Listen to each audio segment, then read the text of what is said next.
আসসালামু আলাইকুম, কি খবর, কেমন আছেন সবাই? নতুন আরেকটি ভ্লগ এবং নতুন আরেকটি দিনের শুরু আমার। তো এই সংসার মানেই হচ্ছে কাজকর্ম, রান্না বান্না, খাওয়া দাওয়া। আর যখন জিপিল হওয়ার আগে এটার সাথে ছিল আমার জব। এখন জব নাই, বাট সংসারের কাজও কিন্তু কম না। একদিক দিয়ে মানে ফাইন দ্যাট আমি বাসায় নিজের মতো করে সময় কাটাতে পারতেছি, জিব্রিলের সাথে প্রেশাস টাইম কাটাতে পারতেছি। আলহামদুলিল্লাহ, I am so happy. Sometime একটু বোর লাগে আর কি। তো এই যে টেবিলে দেখা যায় একটু কিছু খাইলেই কালো টেবিলে আরো বেশি ময়লা বোঝা যায়। আমি জানি না, আমার কালো গাড়িতেও ময়লা বেশি লাগতো। কালো আর সাদা দুইটা জিনিসই ময়লা প্রচুর বোঝা যায়। জিবিল মনে গ্লু ফালাইছে।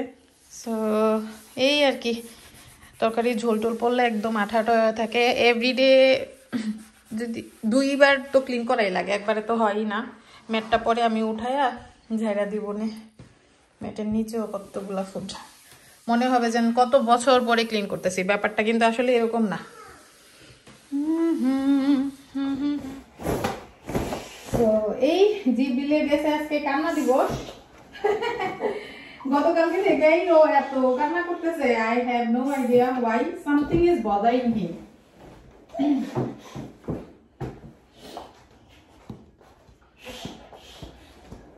সংসারের ঘর গুছানো থাকে, মন ভালো থাকে, আমার কাছে অনেক ভালো লাগে।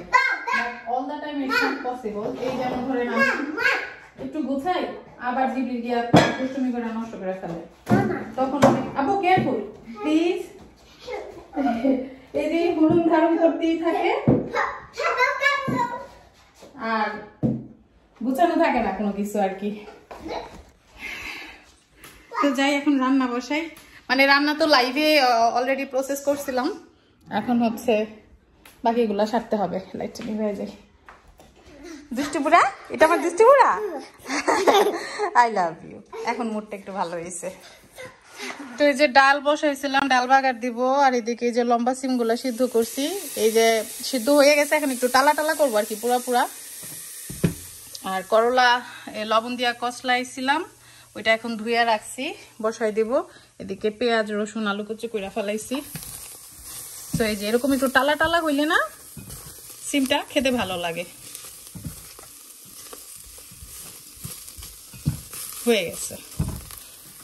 এই লম্বা সিমের ভর্তাটা অনেক ভালো লাগে। ইটস নট দা ওই যে বিচিওয়ালা রেগুলার সিম, যে লম্বা লতার মতো যে সিমটা, ওইটা।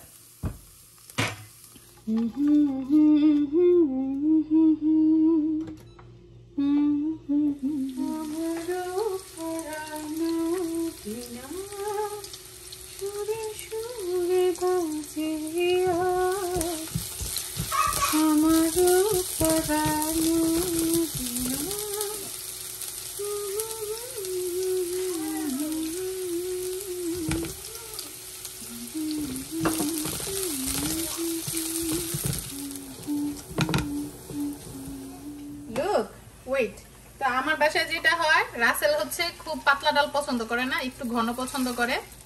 আর আমার হচ্ছে মাঝে মাঝে একদম ভালো একদম পাতলা হইতে হবে এরকম ডাল পছন্দ আর কি। হোস্টেলের ডাল যেটারে বলে, ওটা আমি সুপের মতো খাইতে পারি, মোর প্রোটিন।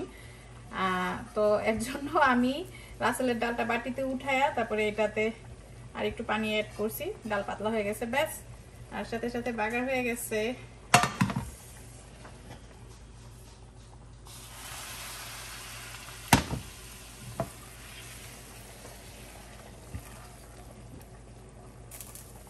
সো একই ঘরে দুই ধরনের ডাল, দুজনের জন্য।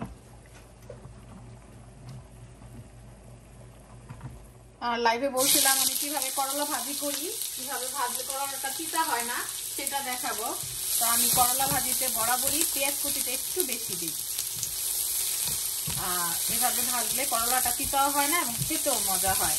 করলাটাকে তো আগে মানে ঘন্টাখানেকের মতো আমি রাখছি লবণ দিয়া কষলায়া, এন্ড দেন সেটারে ধুইয়া ভালো করে পরিষ্কার করে নিছি। এখন করলা ভাজিটা বসাই দিই।